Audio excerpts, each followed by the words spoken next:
Polisi hari ini menjadwalkan pemeriksaan terhadap Ketua KPK nonaktif Firly Bahuri sebagai tersangka. Firly diperiksa atas kasus dugaan pemerasan eks-mentan Syahrul Yassin Limpo. Menurut Wakil Direktorat Tindak Pidana Korupsi Bareskrim Polri, Kombes Arif Adi Harsa, pemeriksaan Firly akan dilakukan hari ini mulai jam 10 pagi. Setidaknya Firly sudah diperiksa 4 kali di gedung Bareskrim Polri. 2 pemeriksaan diantaranya saat ia masih berstatus sebagai saksi. Sementara 2 pemeriksaan lain setelah ditetapkan menjadi tersangka. November lalu, Polda Metro Jaya telah menetapkan Firly sebagai tersangka kasus pemerasan terhadap mantan Menteri Pertanian Syahrul Yassin Limpo. Firly diduga melanggar pasal 12E dan atau pasal 12B dan atau pasal 11 Undang-Undang Tipikor Junto pasal 65 KUHP dengan ancaman maksimal hukuman penjara seumur hidup. Kita tanyakan langsung ke jurnalis Kompas TV Nanda Aprilia, saat ini sudah ada di Bareskrim Polri Jakarta. Nanda, apakah siang ini Firly sudah terlihat hadir dalam pemeriksaan hari ini? Selamat siang, Pak Skalis dan juga saudara. Informasi terbaru yang kami dapat melalui kuasa hukum Firly Bahuri Ian Iskandar bahwa ditegaskan pihak atau Firly Bahuri hari ini tidak hadir memenuhi pemanggilan tim penyidik gabungan Bareskrim Polri maupun juga Polda Metro Jaya yang sebenarnya agenda pemeriksaan ini diagendakan di gedung Bareskrim Polri sekitar pukul 10.00 tadi. Dan terkait dengan ketidakhadiran Firly Bahuri disampaikan oleh Ian Iskandar selaku kuasa hukum ada beberapa hal, namun yang terpenting di sini adalah bahwa Firly Bahuri disebutkan tengah ada kepentingan yang tidak bisa ditinggalkan, yang dimana kepentingan tersebut tadi disampaikan menyinggung beberapanya, salah satunya adalah terkait dengan agenda di Dewas KPK. Kemudian untuk poin kedua dari hal tersebut, pihak dari Firly Bahuri sudah memberikan surat permohonan penundaan pemeriksaan ke penyidik Polda Metro Jaya, namun sampai dengan saat ini kami masih belum mendapatkan konfirmasi secara pasti, khususnya dari pihak penyidik Polda Metro Jaya maupun juga dari Bareskrim Polri. Nah, terkait dengan hal tersebut yang menjadi unik di sini, Pak Skalis dan juga saudara, adalah pernyataan dari kuasa hukum Firly Bahuri Ian Iskandar yang menyinggung salah satunya tadi alasan ketidakhadiran bisa saja hadir di agenda yang digelar Dewan Pengawas KPK siang hari ini.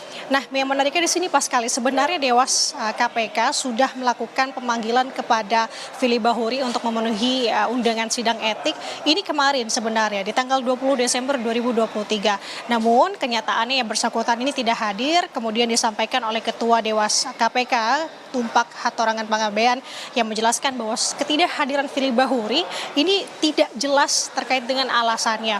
Nah, ini menjadi perhatian juga tentunya karena sebenarnya untuk agenda di Dewas KPK kemarin tanggal 20 Desember ini sebenarnya juga atas permintaan dari pihak Firly Bahuri yang meminta pengunduran kembali di tanggal tersebut, yang sebenarnya untuk sidang etik ini digelar pada tanggal 14 Desember 2023. Jadi artinya apakah dari sisi muncul upaya-upaya dinilai tidak kooperatif di sini, meski dalih yang disampaikan oleh pihak kuasa hukum Firly Bahuri sebagai perwakilan Firly Bahuri ini tetap melakukan menjaga kooperatif dengan memberikan surat permohonan seperti halnya contohnya seperti saat ini. Nah, kalau kita berbicara terkait dengan kasus Firly Bahuri pemeriksaan di Bareskrim Polri, tadi sudah disampaikan bahwa hari ini merupakan pemeriksaan yang ketiga. Total ada sebanyak 5 pemeriksaan, 2 diantaranya ketika Firly Bahuri dengan kapasitasnya ini masih menjadi saksi. Dan terkait dengan pemanggilan hari ini sebenarnya juga sebagai tindak atau respons cepat dari tim penyidik gabungan Polda Metro Jaya dan juga Bareskrim Polri, mengingat kemarin sudah dibacakan putusan terkait dengan gugatan pra-peradilan yang dilayangkan Firly Bahuri, yang dimana Firly Bahuri tidak menerima dirinya ditetapkan sebagai tersangka. Pun kita sudah mengetahui hasilnya bahwa untuk pra-peradilan dari gugatan Firly Bahuri ini tidak diterima. Kemudian juga ada beberapa hal, salah satu yang penting utamanya alasannya adalah karena dalil permohonan yang disampaikan atau dalil pemohon ini tidak relevan untuk pemeriksaan dalam sidang pra-peradilan pra-peradilan. Kemudian juga ini sebagai penegasan sebenarnya Paskalis dan juga saudara bahwa tim penyidik yang sudah menetapkan Firly Bahuri sebagai tersangka ini sudah sah. Artinya ini sudah sah dibuktikan dari bukti-bukti secara formil. Kemudian tentu dari hal tersebut muncul dua persepsi atau dua pandangan dari hal tersebut. Pertama, tentu ini bagus untuk tim penyidik gabungan, artinya mereka sudah menjalankan kinerja ataupun sudah sesuai dengan secara hukum. Namun untuk di sisi lain ini sebenarnya menjadi alarm untuk tim penyidik gabungan Paskalis dan juga saudara. Kenapa sampai dengan saat ini meski sudah ditetapkan sebagai tersangka, yang bersangkutan tidak secepatnya untuk dilakukan penahanan, mengingat sampai dengan saat ini Firly Bahuri masih dengan melenggang di ruang publik begitu. Kemarin terbaru yang memberikan pernyataannya terkait dengan hasil putusan pra-peradilan yang tidak diterima oleh Pengadilan Negeri Jakarta Selatan. Sampai dengan saat ini terkait dengan penahanan juga masih belum mendapatkan statement dari pihak kepolisian.